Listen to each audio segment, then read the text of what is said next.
Ama sapinin umuntina nammi ke hazosi pangai luna salam ka episode Kevin nammi ke hazosi koi chom lo timna le het sana kahin nei nom chu pathian thau thingin ngai luna nam piu avil jing ta hanin to azam pathian ei sei piu chu ke man ka din piu na nam piu hi ke man ka tun lo le itung lo ding hi na nam piu ki tun ka ke man cái việc là trong tam vị lâu thì này thì tận thân đến và trong phát triển thằng áo thì nghe nó chẳng là năm vì hậu thì nó là việc là ông thì này diễn riêng cô nên đến cùng chung 3 p.m. nhân hạn nên đến cùng chung lệ anh như cô 26 October 2025 Sunday như những ngày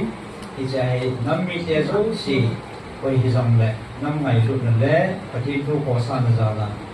vì phát triển ACP điều hành chỉ ngay con chỉ dengan ông thầy chân ông dengan pakai ini tim nilai sana kan lain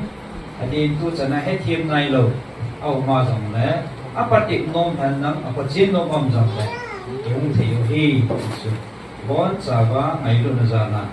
năm ngày luôn là phần ông là chỉ dengan pakai ini tim nilai sana kan lain về cái phải